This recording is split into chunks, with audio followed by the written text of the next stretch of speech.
Hello, welcome to the Rearview look on my channel, Candy's Music Selection. We're going to be discussing one of my favorite artists of all time. I still love her to this day, Miss Stephanie Mills. We're going to jump right into it. She was born on March 22nd, 1957 in Brooklyn, New York, which means she's 63 years old, soon to be 64.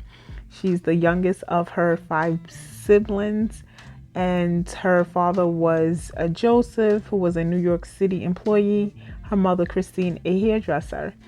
As a young girl, she honed her singing skills by singing gospel at the Cornerstone Baptist Church in Brooklyn, New York. And she did this, I think, right around the tender age of 9. Okay. She also, which I did not know, won amateur night at the historical Apollo Theater in Harlem 6 times in a row. After her success at the Apollo, she began touring with the Isley Brothers.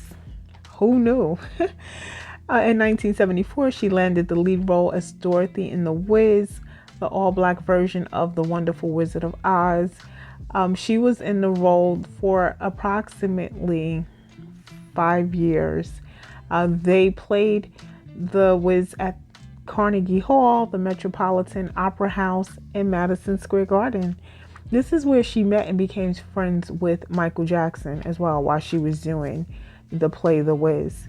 The song Home that was performed in The Wiz was recorded on Stephanie's debut album titled Moving in the Right Direction, which is wonderful. Of course, many of us know how well she did that song. And the version on her album was different from the version in the play. And I am so glad she did that song. I used to love the video and just seeing her in that, I don't know whether it was off-white or white, pretty dress with her short self and just belting out those lyrics was just amazing. Of course, after that, she won our hearts with so many other albums. In 1978, she signed with 20th Century Records and worked with James Intume and Reggie Lucas. This album has hits such as What You're Gonna Do With My Lovin', which went gold, and other hits like Never Knew Love Like This Before, which she is famously known for, Sweet Sensation, and If I Were Your Woman. She took the funds that she made, or some of the funds that she made, and she was able to purchase a home for her parents in Mount Vernon. Okay. Stephanie was married 3 times, much to my surprise. I was aware of her first marriage, but I was not aware of the other 2. So I have here Stephanie married Jeffrey Daniel, who used to be a Soul Train dancer and also a member of the group Shalimar in 1980.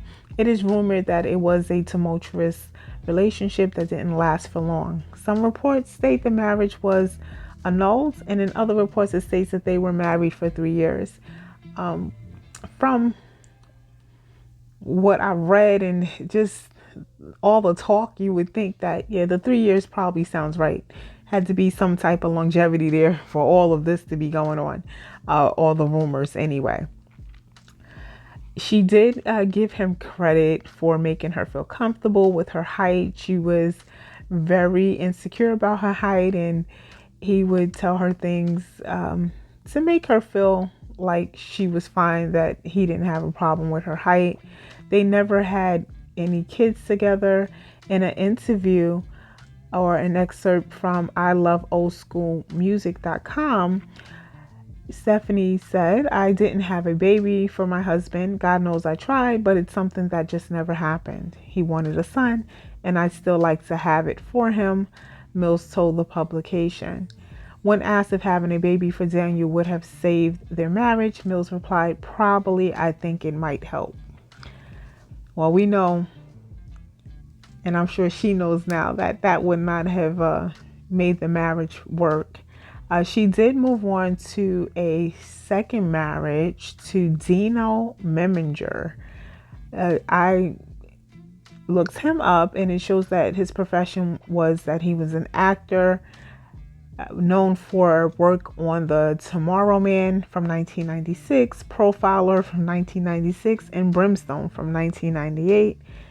He was married to Stephanie for I can't remember how many years, but I think it was a couple of years as well.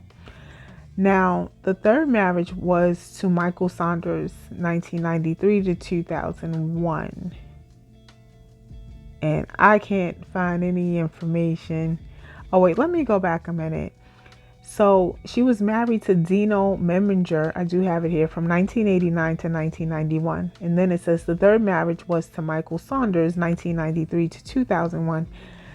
I can't find any information on this man. I don't know who he is.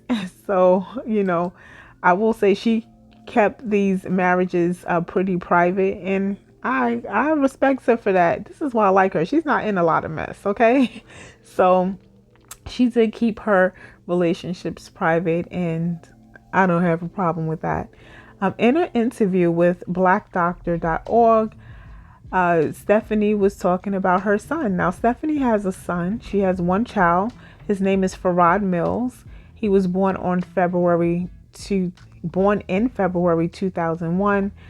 And in an interview with blackdoctor.org, Stephanie said, "He is the love of her life. Having him has brought out the best in me, a softer side. I'm not sure who fathered her child because I cannot find any information. But all that matters is that he has a loving, doting mother." Okay. He was born with Down syndrome. Stephanie recently posted a happy birthday post for her son's 20th birthday.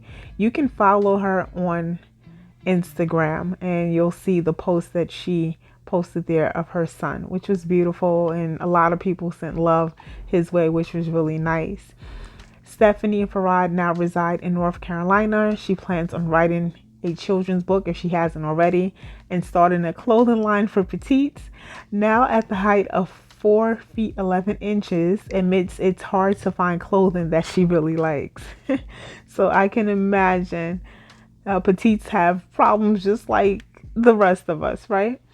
If you are wondering why you haven't seen an episode of Unsung featuring Miss Stephanie Mills, here's the answer why. I used to randomly think about this, like, when is her episode coming up? So from an interview from Rhymes with Snitch about being on Unsung, this was back in May of 2012. May of 2012. I could speak tonight. May of 2012. Stephanie Mills says, "Unsung is a label that doesn't apply to her."